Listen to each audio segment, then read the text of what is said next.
예, 다 같이 구약성경 민수기 11장 1절 말씀부터 제가 읽겠습니다. 백성이 여호와의 들으시기에 악한 말로 원망하매 여호와께서 들으시고 진노하사 여호와의 불로 그들 중에 붙어서 진 끝을 사르게 하시매 백성이 모세에게 부르짖음으로 모세가 여호와께 기도하니 불이 꺼졌더라. 그곳 이름을 다베라라 칭하였으니 이는 여호와의 불이 그들 중에 붙은 연고였더라. 이스라엘 중에 섞여 사는 무리가 탐욕을 품음에 이스라엘 자손도 다시 울며 가로되 누가 우리에게 고기를 주어 먹게 할꼬. 우리가 애굽에 있을 때는 값없이 생선과 외와 수박과 부추와 마늘 파와 마늘들을 먹은 것이 생각나거늘 이제는 우리 정력이 쇠약하되 이 만나 외에는 보이는 것이 아무것도 없도다 하니 만나는 가시와 같고 모양은 진주와 같은 것이라. 7절 말씀까지 읽어드렸습니다. 그래서 만나는 가시와 같고 할 때 다른 번역에는 고수와 같고 그렇게 되어 있습니다. 오늘 민수기 11장에 있는 말씀을 읽어드렸는데 이 민수기 11장 지금 이스라엘 백성들이 애굽에서 나온 지 한 1년 정도 더 됐습니다. 그럼 이제 지금부터 가나안 땅에 들어가기까지는 아직까지 40년은 더 남았어요. 근데 우리가 10장 11절을 보면 옆 페이지 제2년 2월 20일에 이제 이런 말씀이 있는데 제2년 2월 20일이라고 하니까 애굽에서 나온 지 2년째 되는 2월 20일이었단 말이에요. 그럼 이스라엘 백성들이 언제 나왔느냐? 작년 정월 15일 날, 1월 15일 날 나온 거잖아요. 그래서 1월 15일 날 그들이 애굽에서 나와서 한 달 정도 지났을 때 양식이 떨어졌어요.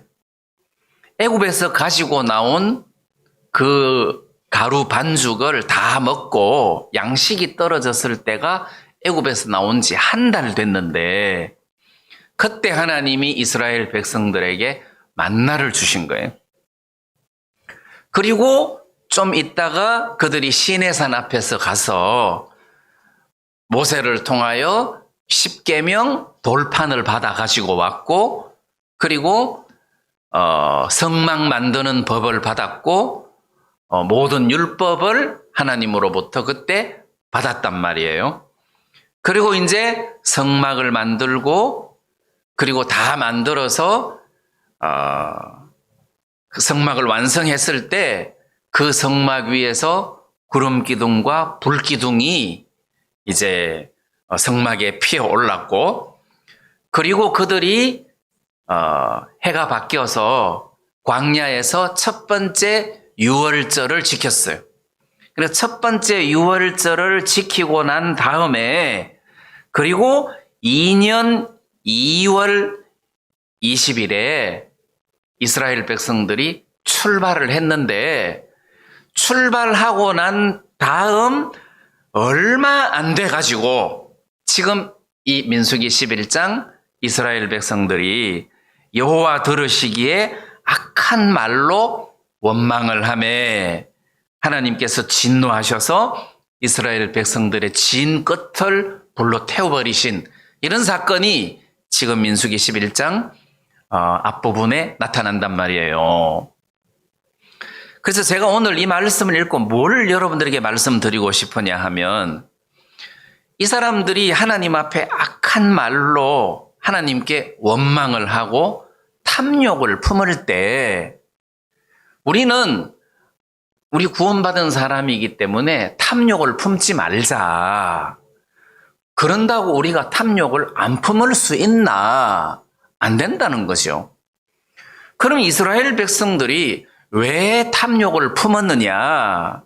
그럼 우리는 이런 탐욕이 일어날 때 이 탐욕에서 벗어날 수 있는 방법이 없는가? 이런 부분들을 제가 말씀을 읽으면서 생각을 하다가 이스라엘 백성들이 탐욕을 품은 이유가 그 중심에 하나님이 없다는 거예요. 이제 한 번은 우리 집에 화분을 키우는데 화분이 그 식물이 비실비실하고 시들고 이제 죽어가는데 영양제를 주고 거름을 줘도 죽어가는 거예요. 그래서 화분을 엎어서 보니까 뿌리가 박테리아에 먹혀갖고 다 썩어가고 있는 중인 거예요. 그러니까 뿌리가 썩어가고 있는 중이니 영양제나 거름을 백날 줘봐야 식물이 되살아날 수가 없다는 것입니다. 그러니까 지금 이스라엘 백성들이 악한 말로 하나님을 원망하고 그 다음에 탐욕을 일으키고 그리고 이스라엘 자손들이 울며 가로되 할 때 이 울며 가로되 하는 말씀을 아까 여러분들이 읽으셨는데 여기서 운다는 것은 그냥 눈물을 흘린다는 뜻이 아니고 한탄스러워한다 또는 통곡을 한다 또는 후회한다 또는 불만을 가졌다 이런 의미가 그 눈물 속에 다 포함되어 있는 거예요. 그러니까 이스라엘 백성들이 광야에서 울었다는 것은 슬퍼서 우는 것이 아니라 하나님을 향한 원망의 열매라는 거죠. 하나님을 향한 불만이고 후회라는 겁니다. 그런 후회, 불만에서 한탄 이런 데서 울음이 나오는 것이고 통곡이 나오는 거란 말이에요. 그러니까 지금 이스라엘 백성들 마음의 모습은 굉장히 악한 모습이라는 거지. 그리고 지금 이스라엘 백성들 마음의 상태는 하나님을 경외하는 마음이 하나님을 두려워하고 사랑하는 마음이 전혀 없다는 거예요. 그래서 지금 이 이스라엘 백성들이 탐욕을 품고 악한 말로 여호와에게 원망을 하고 이제 이렇게 한다는 것입니다. 자, 그래서 이스라엘 백성들이 울며 원망을 하고 후회하고 악한 말로 하나님을 대적할 때에 그들이 하나님 앞에 진노하심을 받아가지고 하나님이 그들의 진 끝을 사르시고 징계를 하셨는데 그럼 우리는 신앙생활 하다가 보면 또는 삶을 살아가다가 보면 탐욕이 일어날 때가 있고 원망할 때가 있고 우리도 후회하거나 불만을 품을 때가 있을 수 있다는 거예요. 자, 그때 우리는 내가 탐욕을 품지 말아야지 이렇게 결심을 해야 되는 것이 아니라 왜 내가 이런 탐욕을 품는가? 왜 내가 이런 불만을 가지는가? 왜 내가 이렇게 한탄을 하는가를 생각을 해보고 그 원인을 파악을 해야 된다는 거죠. 그러면 틀림없이 요즘 내가 하나님에게서부터 멀어져 있구나 이런 것을 발견을 하게 된다는 거예요.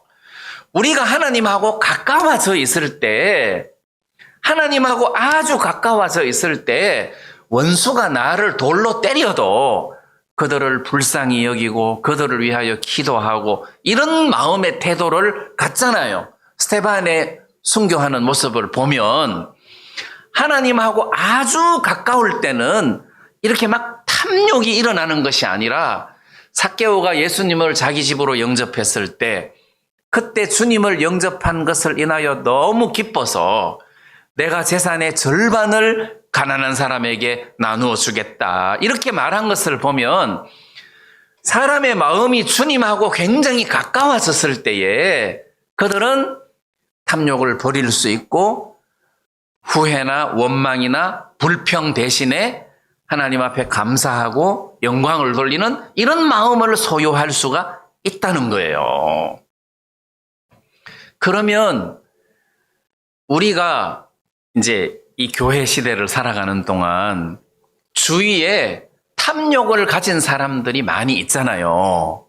이 탐욕이라는 것은 절실히 필요한 것 외에 분에 넘치게 무리하게 취하는 마음. 자, 이런 것을 탐욕으로 정의를 하더라고요.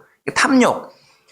이게 절실히 필요한 것 외에 분에 넘치게 이게 벌써 탐욕이라는 거예요. 그럼 예를 들면 아파트를 5채씩 가지고 있고 6채를 내가 막 살려고 몸부림을 친다. 그러면 일종의 탐욕이라는 거죠. 물론 세상 사람들, 구원 없는, 하나님 없는 사람들이 재테크하는 방법, 수단으로 뭐 아파트를 사고 땅을 사고 할 수 있겠지만, 제가 말씀드리는 것은 복음을 전하는 목사가 여러 채의 아파트를 갖고 있다는 것은 탐욕이라는 거예요.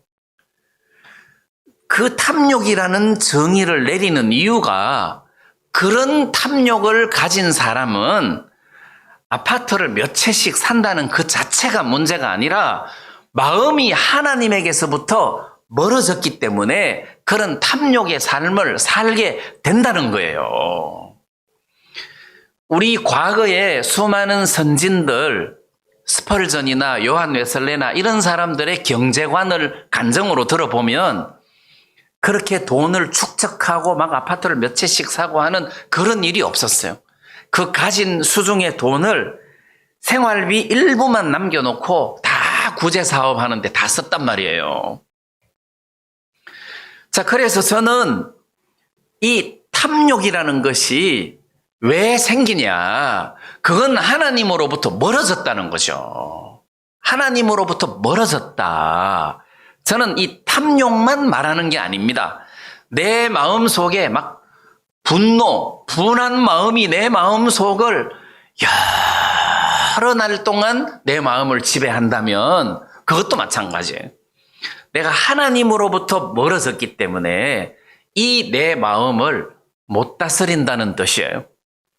하나님으로부터 가까워져서 하나님과 하나가 되어 있을 때 우리는 결코 탐욕을 같이 마음에 둘 수가 없다는 겁니다.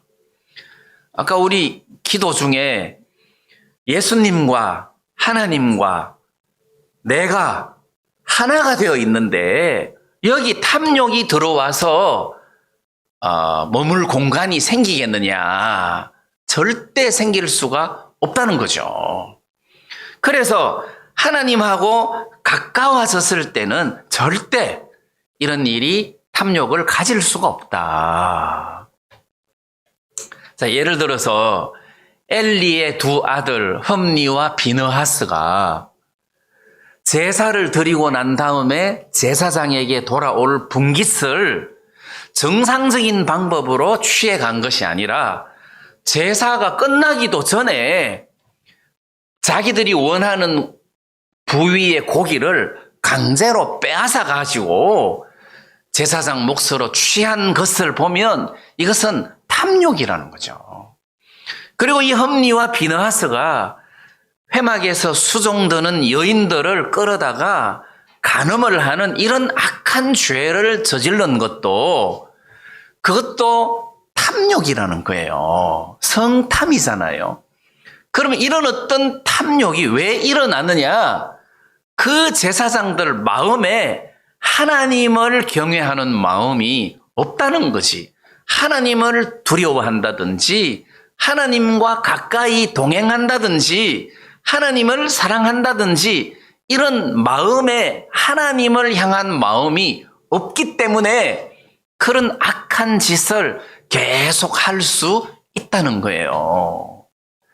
그래서 이스라엘 백성들이 하나님하고 가까우면 아무리 광야라 하더라도 오히려 만나를 주신 것을 감사하고 이 뜨거운 광야에 구름 기둥으로 그늘을 만들어 주신 하나님이 감사하고 자기들을 이 광야에서 한 걸음 한 걸음 인도하시는 하나님에 대해서 감사할 텐데 마음이 하나님에게 멀기 때문에 하나님에게 속한 은혜, 어떤 긍휼, 인도하심 이런 건 전혀 눈에 안 보이고 인간에게서 나오는 어떤 욕망 이런 지배를 받아가지고 탐욕을 품고 그 광야에서 고기를 원하고 그 광야에서 애굽에서 먹었던 뭐 파, 수박, 외, 부추, 뭐 마늘 이런 것들을 상상하고 기억하면서 하나님을 원망하고 뭐 이런 태도를 취하지 않는다는 거예요. 그래서 저는 구원받은 사람이 어떻게 살아야 되느냐. 탐욕을 품지 말아야지. 그게 아니라 주님과 가까운 동행하는 삶을 살면 절대 이런 탐욕이 내 마음의 주인이 될 수가 없다. 베드로가 초대교회 때 복음을 전해서 하루에 3,000명씩 구원을 받은 때가 있었잖아요. 수많은 사람들이 구원을 받았을 때 그때 베드로가 금과 은은 내게 없지만 할 때 그 당시에 연보하는 사람들이 많이 있었잖아요. 집을 팔고 밭을 팔고 해서 사도들 발 앞에 연보를 내놓았을 때 그들이 그 물질에 탐욕을 품지 않았다는 거죠. 베드로나 야고보나 요한이나 이런 사람들이 그 물질에 탐욕을 품지 않았다. 만약에 그들이 물질의 탐욕을 품었다면 그것은 그들 마음이 주님과 멀어졌다는 것이죠. 주님과 멀어졌다는 것은 주의 능력으로부터 멀어졌고 주의 뜻에서부터 멀어졌고 교회를 형성할 만한 그런 인도자의 자격이 없는 상태가 됐다는 뜻 아니겠어요? 그런데 그들은 탐욕이 그들을 주장한 게 아니고 하나님의 성령이 그들을 주장했단 말이에요. 그렇기 때문에 인간의 어떤 육신의 욕심이 그들을 주장할 수 있는 기회가 없었어요. 그럴 기회가 없었어요. 그래서 마음에 하나님이 살아서 우리의 삶을 이끌고 그 하나님의 인도를 받는 사람, 그 하나님의 성령이 우리 마음 속에 가득해서 그 성령의 지배를 받는 사람은 탐욕도 조절할 수 있고 분노도 조절할 수가 있다. 그래서 인간이 욕심을 부려서는 안 된다. 그래서 우리가 욕심을 부리지 말자. 이래서 되는 것이 아니라 하나님의 성령의 능력이 나를 지배할 때, 하나님의 말씀이 나를 지배할 때, 주님의 사랑이 나를 지배할 때 내 마음에 여유가 생긴다는 거예요.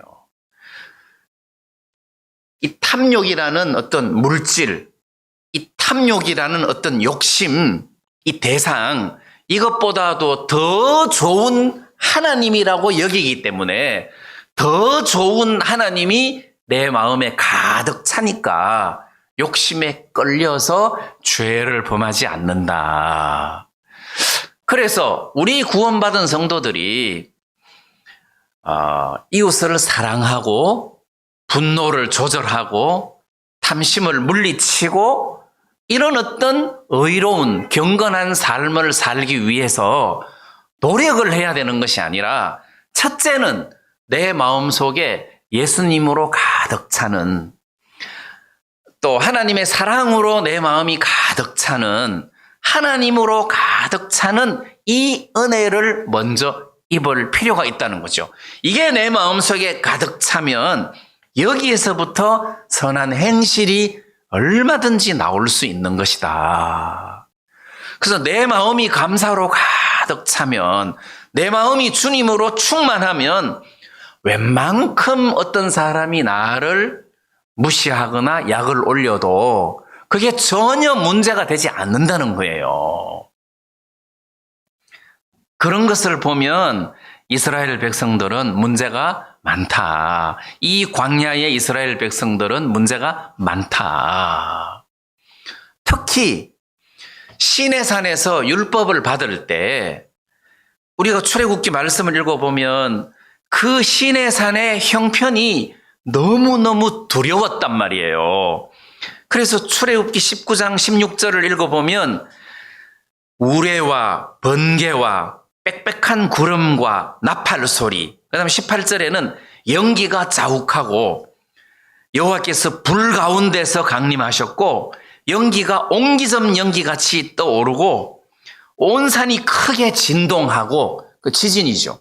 산이 진동을 하고 나팔 소리가 나고 옹기점 연기 같은 연기가 떠오르고 그 불꽃 가운데서 하나님이 나타났을 때 이스라엘 백성들은 너무너무 두려웠단 말이에요. 그래서 백성들이 모세에게 구한 게 뭐냐 하면 하나님이 직접 우리와 말씀하지 말게 하시고 하나님이 모세 당신에게 말씀하시면 모세가 우리에게 말씀하실 때 우리가 듣겠습니다. 이렇게 제안을 했단 말이에요. 백성들이 하나님을 너무너무 두려워했다는 거죠. 그게 1년 전 일이에요. 근데 그거 다 잊어버리고 하나님이 그들에게 베푸신 은혜들을 다 잊어버리고 지금 마음에 하나님을 원망하는 마음이 가득한 것을 보면 지금 마음에 하나님이 안 남아있다는 거죠. 마음에 하나님이 남아있지 않다. 네, 예를 들어서 하나님이 남아있지 않다는 이 설명을 하기 위해서 느헤미야의 간증, 느헤미야의 기도를 제가 한번 봤어요. 느헤미야가 무너진 성벽을 정축을 했어요. 세웠어요. 바벨론 제국에 의해서 예루살렘 성전이 불타고 성벽이 회파됐는데 느헤미야에 의해서 그 성벽이 다시 중건이 됐단 말이에요. 성벽을 세우고 난 다음에 그 예루살렘 성 안에 있는 이스라엘 백성들을 모으고 그들에게 에스라를 중심으로 율법책을 읽어주기 시작하고 율법을 가르치기 시작했어요. 백성들이 율법책을 읽고 율법을 듣다가 보니까 그들이 너무 하나님 앞에 범죄하고 잘못하고 하나님을 거스리고 대적했던 모습을 발견을 하게 된 거잖아요. 그때 느헤미야가 하나님 앞에 기도를 하는데 그 기도 내용 중에 느헤미야 9장 21절에 보면 40년 동안을 들에서 기르시되 결핍함이 없게 하심으로 그 옷이 헤어지지 아니하였고 발이 부르지 아니하였사오며, 그러니까 하나님이 이스라엘 백성들을 도우신 것을 지금 기억을 하고 있잖아요. 요 대목만 기억하는 것이 아니라 애굽에서부터 나온 이후까지 그 과거에 하나님이 이스라엘 백성들을 도우신 것을 하나님 앞에 그대로 간증하듯이 고백하면서 이런 하나님을 우리가 거스리고 대적을 했다 하고 회개를 한다는 거죠. 그리고 다시 말하면 저로 말할 것 같으면 저는 구원받았을 때, 구원받고 난 이후에 하나님이 어려울 때마다 나를 도와주시고 은혜를 베풀어 주셨던 일들이 굉장히 많은데 그런 일들을 막 기억을 하고 하나님 앞에 감사하고 그것을 마음에 가득 담아 있는 동안 지금 내 앞에 있는 이 문제에 대해서도 믿음이 생긴다는 거죠. 그때도 이런 어려운 일이 있었는데 하나님이 도와주셨다. 또 저 때도 하나님이 이것보다 더 큰 어려운 일이 있었는데 도와주셨다.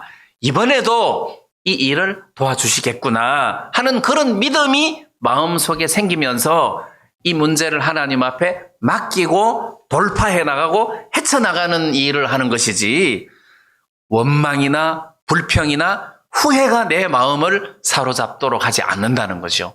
그 과거에 하나님이 내게 베풀어 주신 은혜를 기억하는 것만으로 이 불평이나 후회나 원망 이런 것들을 물리칠 수가 있다는 것입니다.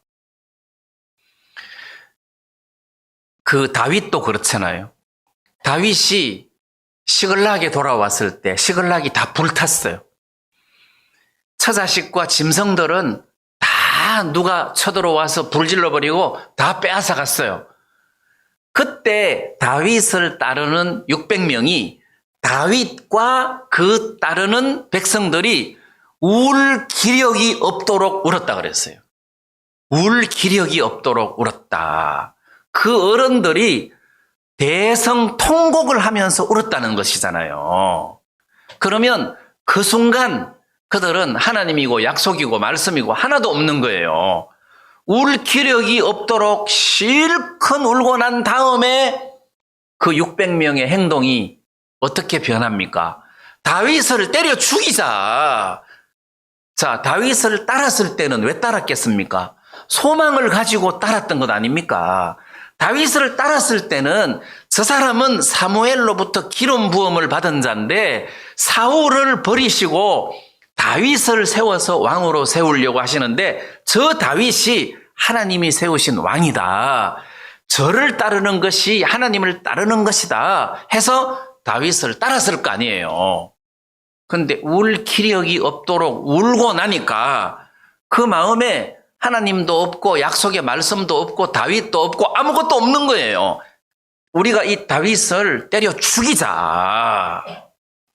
때려 죽이려고 할 때 그때 다윗이 크게 궁겁하였으나 굉장히 그 위험한 상태, 아주 급한, 야, 이거 진짜 돌에 얻어맞기에 일보 직전. 그때 다윗이 여호와를 힘입고 용기를 얻었더라. 이렇게 되어 있거든요, 말씀에. 여호와를 힘입었다. 그 짧은 순간에 하나님이 나를 이렇게 돌에 맞아 죽게 하시려고 지금까지 사자의 곰의 발톱에서 이빨에서 나를 건지신 것 아니다. 이렇게 허무하게 죽게 하시려고 골리앗의 칼에서 나를 건지신 것 아니다. 사울의 칼날에서 나를 건지신 것 아니다. 아, 그렇다면 저 자식을 도로 찾을 수 있겠다. 이 믿음이 팍 생긴 거잖아요. 거기서 여호와를 힘입고 용기를 얻었더라 하는 그 말은 그 짧은 순간에 생각을 한 거잖아요. 그럼 내가 돌에 맞아 죽는 거냐? 이렇게 허무하게 죽게 하시려고 나에게 기름을 부었냐? 아니다. 그러면 도로 찾겠구나. 아, 믿음으로 도로 찾자. 그리고 에봇을 갖고 오라고 해서 하나님 앞에 기도하기를, 하나님, 우리가 쫓아가면 도로 찾을 수 있겠습니까? 그래, 정령 도로 찾으리라. 그러면 야, 쫓아가자 해서 그 부하들을 다 데리고 쫓아간 거 아니에요. 그 마음에 하나님이 가득 차니까 울 기력이 없도록 울었던 그 통곡, 한탄, 후회, 원망 이런 것들이 다 사라져 버린 거잖아요. 그렇다면 우리가 살아가는 동안 먼저 생각해야 할 것이 있습니다. 야, 요즘 내가 왜 이렇게 메말라 있지? 요즘 왜 이렇게 신경질을 자주 부리지? 요즘 왜 이렇게 내가 이렇게 탐욕이 일어나지? 왜 이렇게 탐욕이 일어나지? 아, 내가 하나님하고 멀구나. 내 마음이 하나님의 말씀에서부터 멀어졌구나. 이거 뭐가 잘못됐다. 그러면 다시 마음을 돌이켜서 하나님 앞으로 돌아와야 되는 거다. 그래서 저는 하나님을 믿는 믿음 이런 것도 하나님하고 멀 때는 믿음이 안 생기고 하나님하고 가까울 때는 믿음이 금방금방 생기는 것을 볼 수 있어요. 하나님하고 가까울 때 아유 뭐 믿고 싶다고 믿어지나? 그럼 물론 내가 믿고 싶다고 믿어지는 게 아니에요. 근데 하나님하고 가까울 때는 쉽게 믿어진다는 거죠. 그래서 다윗이 크게 궁급하였으나 여호와를 힘입고 용기를 얻었더라 해서 믿음이 금방 회복된 거잖아요. 울 기력이 없도록 울었다가 믿음이 금방 회복이 됐단 말이에요. 그래서 저는 이렇게 원망, 불평, 탐욕 이런 것이 있을 때 내 신앙을 저울질해 볼 수 있는 좋은 기회다. 자, 이걸 여러분들이 기억을 하시면 좋겠고, 그 다음, 이 이스라엘 백성들이 원망, 탐욕, 이런 것을 품을 때, 이제 요런 불평을 합니다. 11장 6절에 보면, 이 만나 외에는 보이는 것이 아무것도 없도다. 이 만나 외에는 보이는 것이 없다. 아무것도 보이는 게 없다. 자, 이거를 지금 이야기할 때, 지금 이 이스라엘 백성들은 이게 눈에 보여야 돼. 파도 보여야 되고, 수박도 보여야 되고, 고기도 보여야 되고, 다 보여야 돼. 눈에 보여야 돼. 근데 하나님과 가까운 사람은 눈에 안 보여도 돼요. 그 하나님 안에는 사실 고기도 있고 수박도 있고 다 들어있단 말이에요. 하나님과 가까운 사람에게는 믿음으로 그 모든 것을 마음으로 누릴 수 있는 여유가 있는데 하나님이 없으면 눈에 보여야 돼요. 그리고 내가 내 손으로 만져야 돼요. 도마가 예수님이 부활하셨다는 이야기를 듣고 그 동료 제자들에게 나는 내 손가락으로 예수님의 못자국을 보고 그 자국에 손가락을 넣어보고 그 옆구리를 만져보기 전에는 나는 부활하신 것 못 믿겠다. 그랬어요. 그러다고 이제 며칠 후에 부활하신 예수님이 그 제자들 가운데 나타났어요. 예수님께서 도마에게 도마야, 내 이 못자국을 봐라, 만져봐라. 그리고 내 옆구리에 손을 넣어봐라. 그리고 믿는 자가 되고 믿지 않는 자가 되지 말라. 할 때 도마가 주여 믿습니다. 주님이 하나님의 아들인 것을 믿습니다. 했단 말이에요. 그때 주님께서 네가 나를 본고로 믿느냐. 보지 않고 믿는 자는 복되다. 이렇게 말씀하셨단 말이에요. 그러니까 믿음이 없을 때는 봐야 돼. 만져봐야 돼. 만져봐야 돼. 근데 믿음의 세계는 만져보지 않아도 하나님의 약속으로 말미암아 우리 마음속에 가진 것처럼 누릴 수 있다는 거예요. 그래서 하나님하고 가까운 사람은 눈에 안 보여도 얼마든지 소망을 가질 수가 있다는 거예요. 얼마든지 소망을 가질 수 있다. 제가 1983년에 결혼을 했는데 결혼하자마자 광주에 파송을 받아서 교회를 개척했어요. 그러니까 뭐 아무것도 없을 때였어요. 돈도 없고 아무것도 없을 때였어요. 그때는 무슨 선교회에서 교회를 개척시켜주는 게 아니라 파송 받은 사람이 자기가 돈 내가지고 다 개척하던 시절이라. 그러니까 우리 집 사람이 교편 생활을 했기 때문에 퇴직금하고 뭐 이런 걸 다 모아가지고 예배당 얻는 데다가 다 투자했어요. 그것도 돈 아끼느라고 신혼여행 가가지고 짜장면 사 먹었잖아요. 교회 개척해야 되니까. 근데 어느 날 전도 집회를 했는데 부엌에 요리 시설이 없으니까 이게 석유 골로 불에다가 막 20명씩 밥을 하니까 밑에는 타고 위에는 설고 막 이렇게 밥이 된 거예요. 그래도 어쩔 수 없었어요. 그리고 그 누룽지가 아깝다고 다 모아놨어요. 나 우리 친정에 개 갖다 준다 하면서 다 모아놨어요. 집회 끝나고 난 다음에 하루 이틀 지나고 나니까 먹을 양식이 없는 거예요. 그래서 그 누룽지를 살곰살곰 다 꺼내 먹었어요. 개도 못 먹을 만한 탄 거 빼고는 다 먹었어요. 그때는 너무 어려웠어요. 그때는 내가 하나님 앞에 기도하기를 하나님 11만 원을 주세요. 11만 원. 6만 원은 집세고 2만 원은 수도 전기세 잡세고 2만 원은 생활비고 1만 원은 교통비였어요. 이거는 꼭 필요한 돈이었어요. 하나님 11만 원을 주세요. 그런데 그때 연보가 6만 원이었어요. 평균 연보가 6만 원이었어요. 그러니까 나머지 5만 원은 하나님, 이게 5만 원이 없으면은 집세는 무조건 내야 되잖아요. 집세 내고 나면 전기세, 수도세, 잡세, 뭐 이런 거, 교통비, 그 다음에 양식 팔고 이런 게 이제 안 되는 거예요. 근데 그때 형제 2명이 우리 집에서 우리 집에서 하숙 같은 생활을 예배당에서 자고 우리 집에서 밥을 먹고 그 사람들이 5만 원씩 그 돈을 냈어요.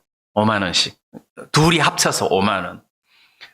그래가지고 우리가 이제 살았는데 그래도 돈이 모자라잖아요. 라면을 많이 먹었어요. 한 번은 가게 가서 라면 한 상자를 사는데 벌써 다 드셨어요 그러더라고. 그 너무 창피해갖고 라면은 이번에는 여기서 사고 이번에는 여기서 이렇게 샀어요. 한 박스씩. 라면을 얼마나 많이 먹었는지 몰라요. 그게 제일 싸잖아요. 근데 갑자기 막 9명씩 구원을 받았어. 그러더니 그 사람 한 사람 11조가 6만 원이라. 그러니까 3만 원이고 보너스 받는 날은 6만 원이고 600% 보너스를 받는다 하더라고 그분이. 그래가지고 나중에는 우리가 먹고 사는 데는 아무 지장이 없었어요. 그래서 나는 어려울 때를 생각해요. 생각을 하려고 애를 써서 생각하는 게 아니라 그때 어려웠던 시절이 이렇게 생각나면 그때 도와주셨지. 그때 도와주셨지. 맞아. 인도 있을 때도 도와줬지. 여기 전주 있을 때도 그때 도와주셨지. 그러니까 하나님이 내가 어려울 때 도와주신 것을 막 이렇게 생각을 하면 하나님이 나를 도우시는구나. 이런 믿음이 저절로 생긴다는 거예요. 믿음이 생기더라. 그래서 여러분들 마음에 하나님하고 멀어졌을 때 탐욕이 생기고 원망이 생기고 불만이 생기고 후회가 생기는 거다. 하나님하고 가까워지면 그 모든 것들이 다 물러간다. 그래서 성경 어느 곳에서든지 후회나 탐욕이나 원망을 가진 사람들은 하나님하고 멀어졌기 때문에 그렇다는 것을 알 수 있어요. 그래서 험리와 비느하스 그 두 제사장이 전쟁에서 죽을 때, 그 아버지 엘리와 함께 죽을 때, 그 비느하스의 아내가 만삭이 되어 있었는데 죽었다는 소식에 충격을 받고 이게 해산을 하게 된 거예요. 그래 해산을 하면서 이 아내가 죽는데 죽으면서 아들 이름을 이가봇이라고 짓잖아요.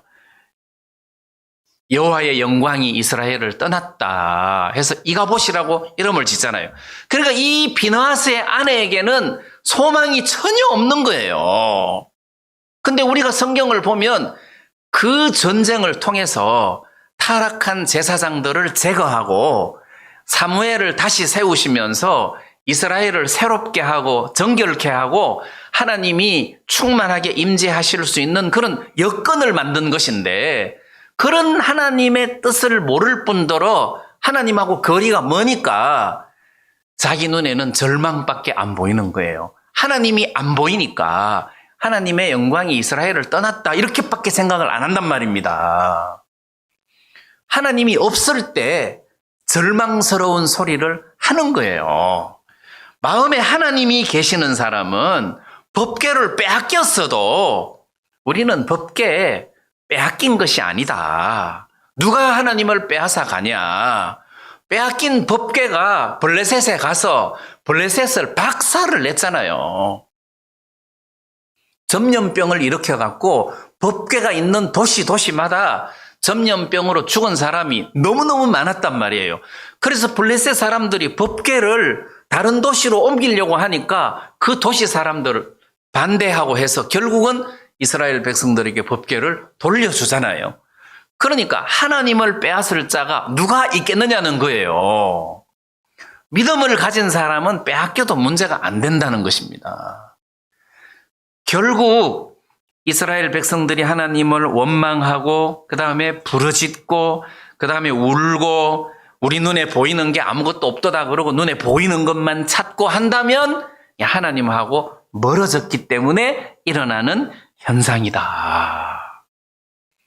그래서 여러분들도 삶 속에서 내 신앙의 상태를 한 번씩 점검해 볼 필요가 있다는 거잖아요. 야, 요즘 내가 하나님하고 멀구나. 내가 하나님하고 가까워야 되는데 내가 멀구나. 그래서 이렇게 마음에서 탐심이 일어나는구나. 탐심이 일어나는구나. 이제 그렇게 생각을 하시고 우리 마음을 말씀 앞으로 이렇게 몰아가는 것이 합당하다. 이제 이런 말씀을 좀 여러분들에게 드리고 싶습니다.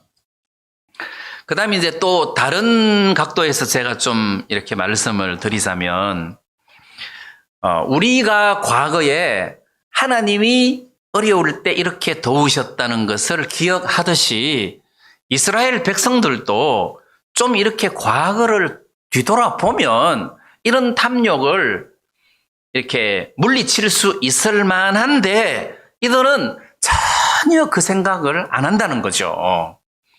그래서 이스라엘 백성들이 탐욕을 품고 원망을 할 때, 야, 우리가 이 만나 외에는 먹을 것이 없다.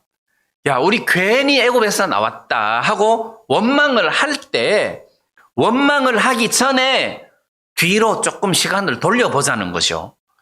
우리가 물이 없을 때가 있었잖아. 이 광야에 물을 어디서 얻을 수 있냐? 우리가 목이 말랐을 때가 있었다. 그때 하나님이 반석을 깨트려서 반석에서 나오는 물을 우리에게 마시게 하지 않았느냐. 여러분, 광야에서 물이 나올 때 바위가 터져가지고 물이 나온다는 것은 불가능하다는 뜻이잖아요.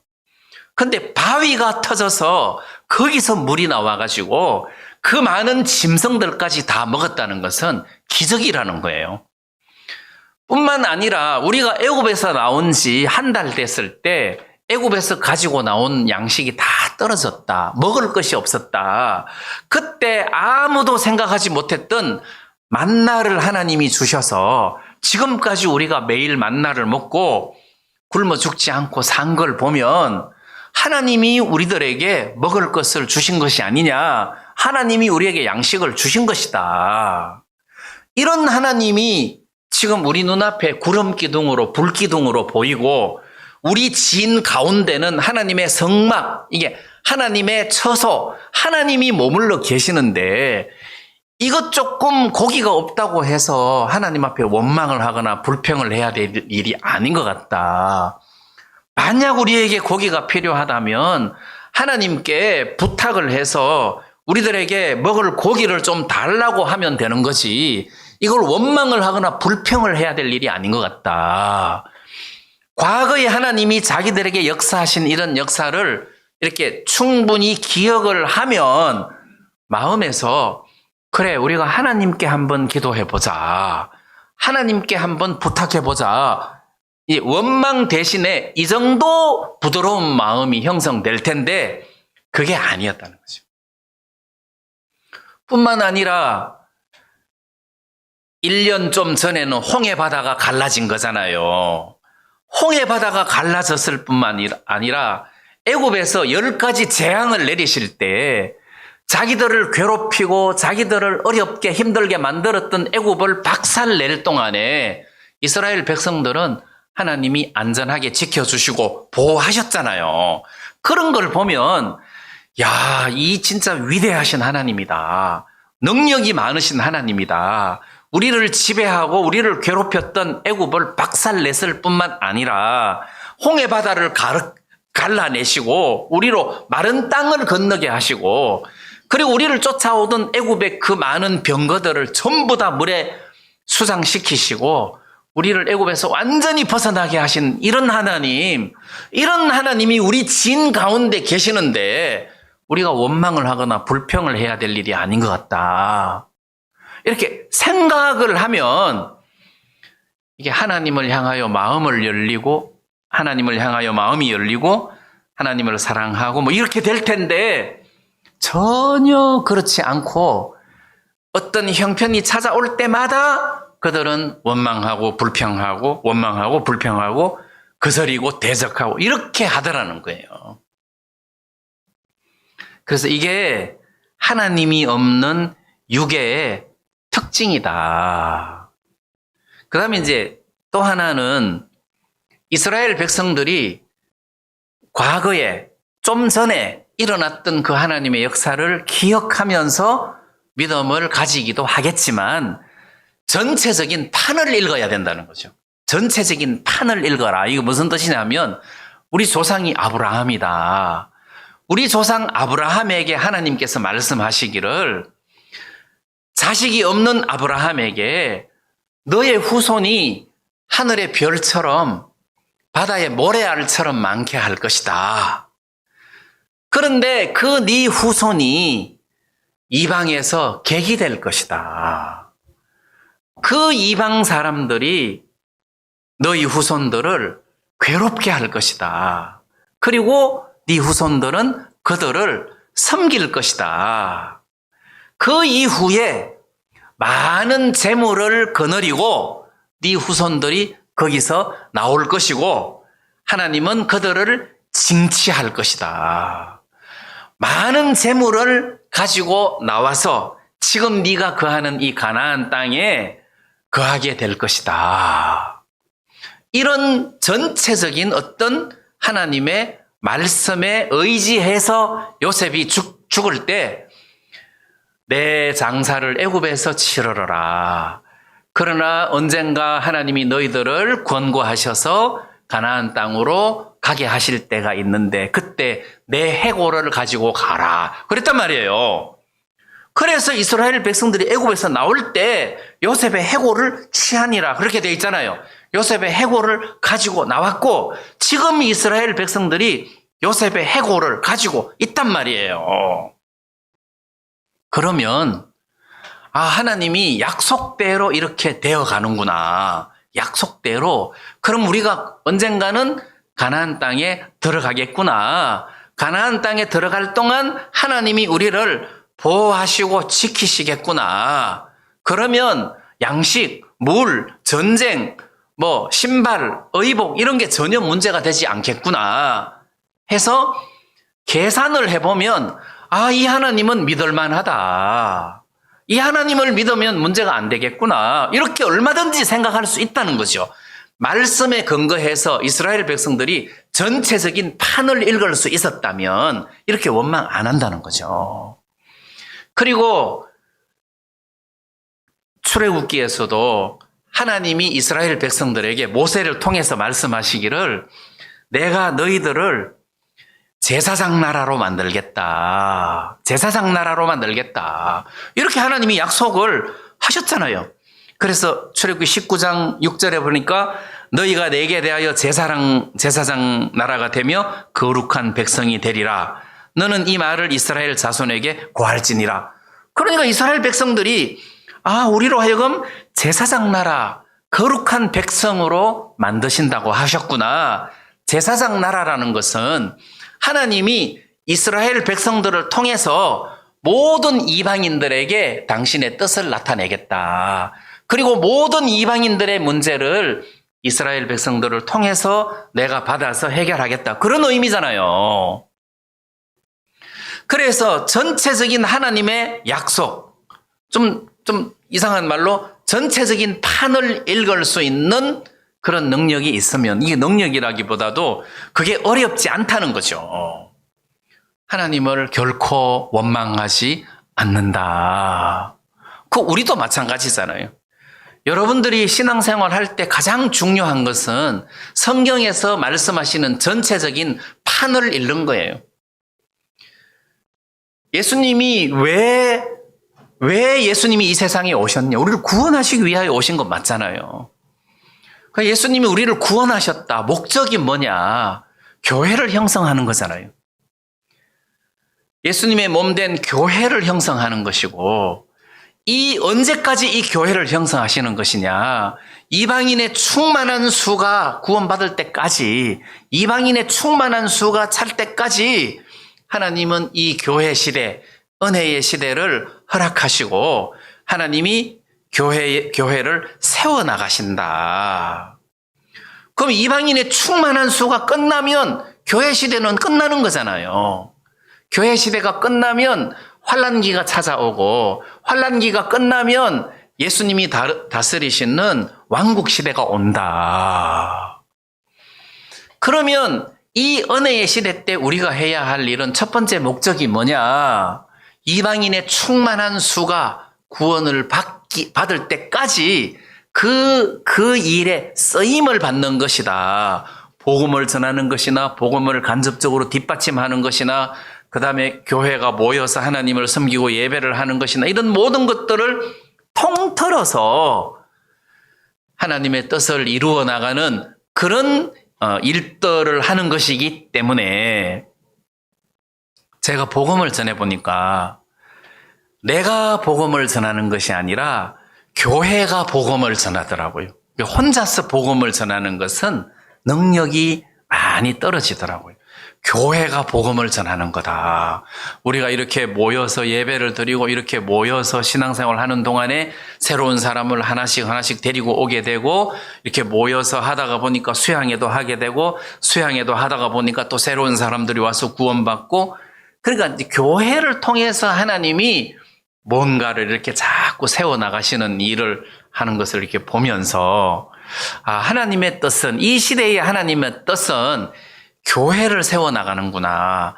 이방인의 충만한 수가 구원을 받을 때까지 하나님은 이 교회를 완벽하게 세워나가시는구나. 이런 것을 알 수 있단 말이에요. 그래서 우리 마음에서 전체적인 어떤 삶의 목적을 여기다가 둬야 되지. 안 그러면은 이제 탐욕으로 이끌려가기가 쉽다는 거죠. 탐욕에 이끌려가기가 쉽다.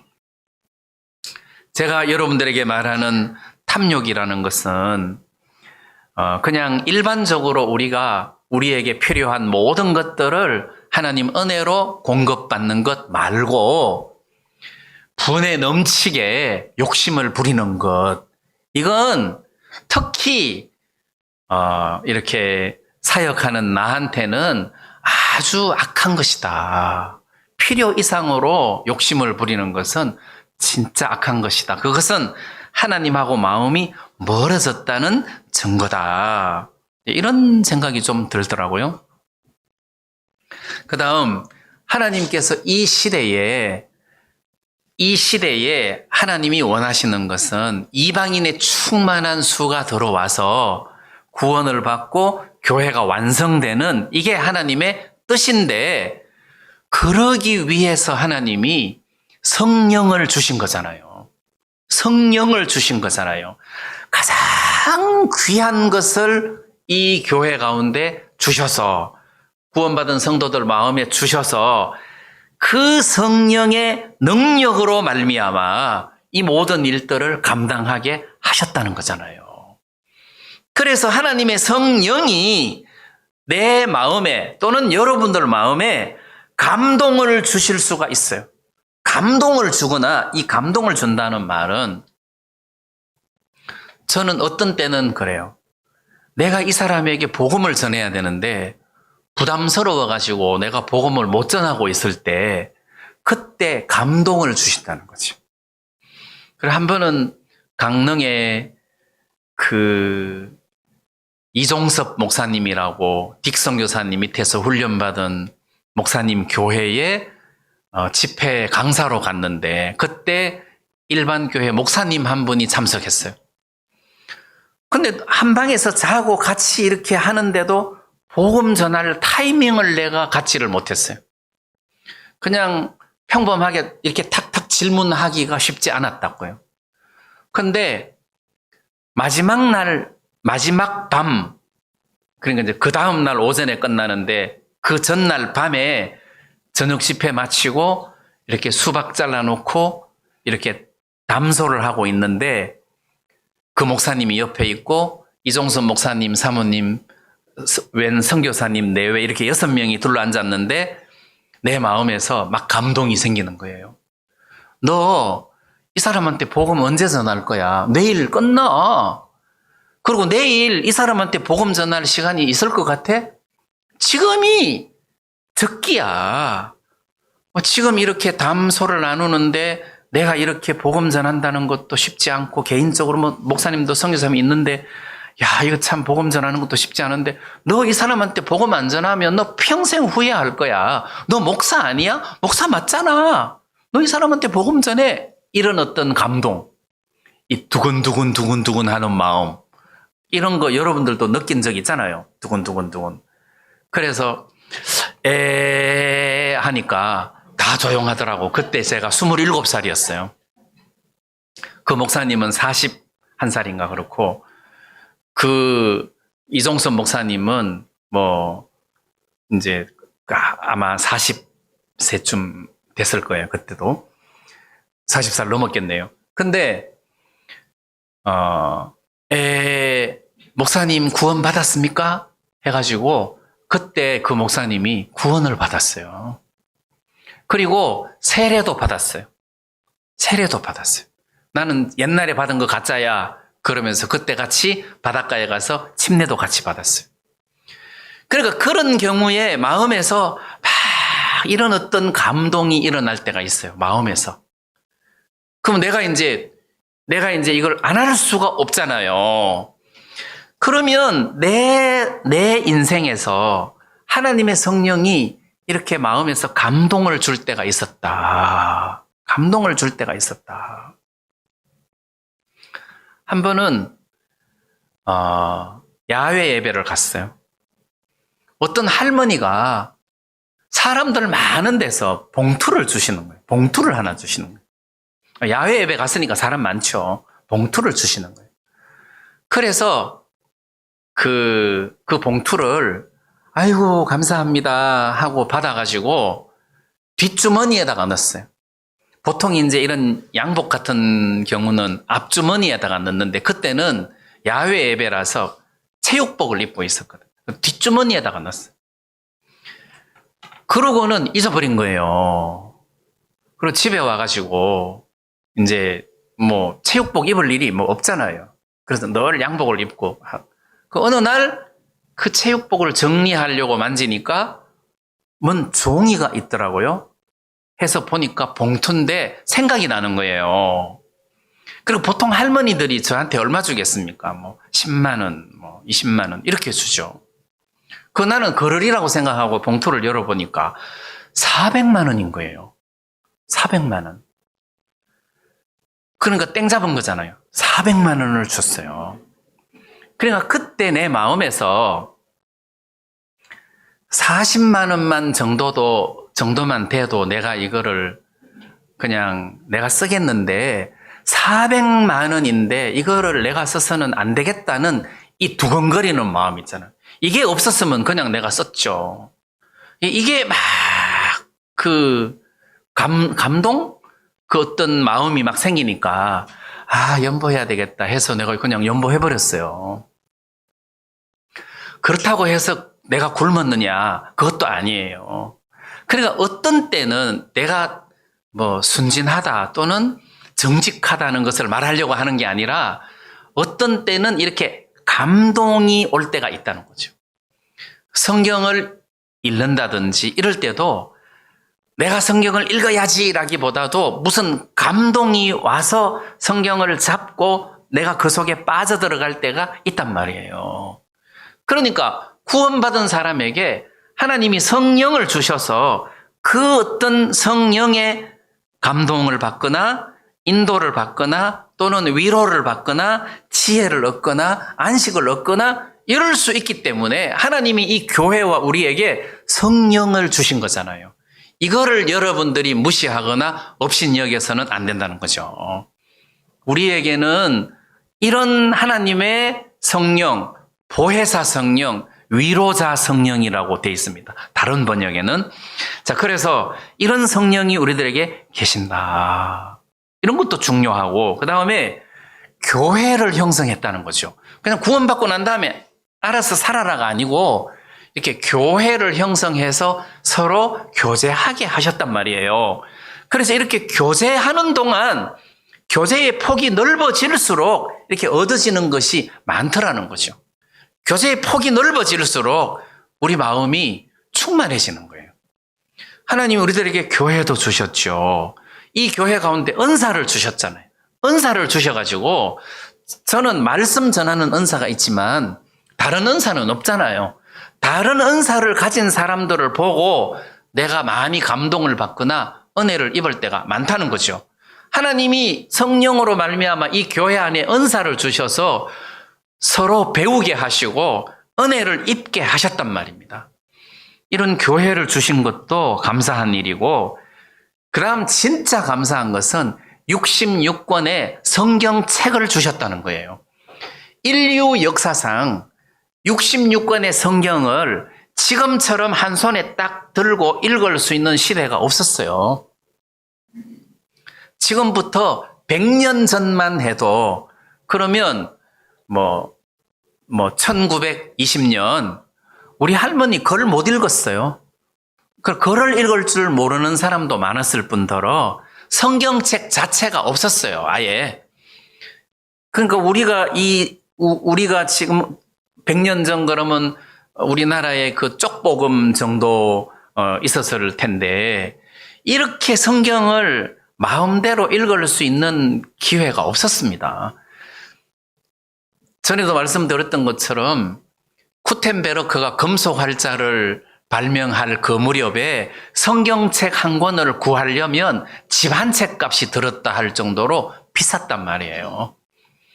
그럼 오늘 이 시대에 이 성경을 우리가 얼마든지 읽을 수 있고, 막 영어 성경 막 각가지 번역으로 핸드폰에서 어플을 공짜로 다 받을 수 있어요.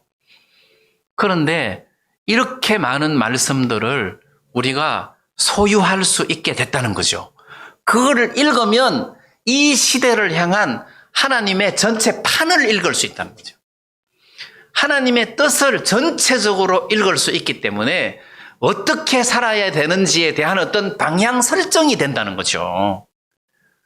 자세한 길을 몰라도 방향 설정만 할 수 있어도 다 길 찾아갈 수 있잖아요. 그래서 하나님은 우리로 하여금 이 악한 시대에서, 그리고 이 연약한 육신을 입고 있으면서도 하나님을 섬기면서 살아갈 수 있도록 갖가지 장치를 다 주셨다는 겁니다.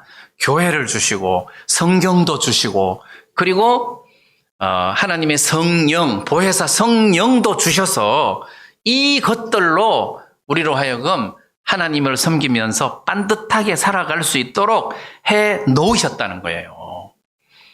그래서 우리가 이 중요한 것들을 크게 생각하고 이분들의 이끌림을 받을 생각을 하면 원망이나 탐욕이 내 마음을 지배할 겨를이 없다. 그래서 내 마음이 탐욕에 이끌린다면, 내 마음이 탐욕이 내 마음을 지배한다면, 탐욕 말고 다른 것들도 마찬가지죠. 미워하는 마음이나 막 원망하는 마음이나 또는 막 슬픈 마음이나 이런 어떤 어두운 마음들이 나를 지배할 때, 왜 이게 나를 지배하냐? 딱 이렇게 서쳐올 수는 있어요. 다윗처럼 절망하고 울 수도 있어요. 그렇지만 그게 몇 년까지 가면 안 되고 빨리 여호와를 힘입어 용기를 얻듯이 하나님으로 말미암아 다시 평안을 찾아야 된다는 거죠.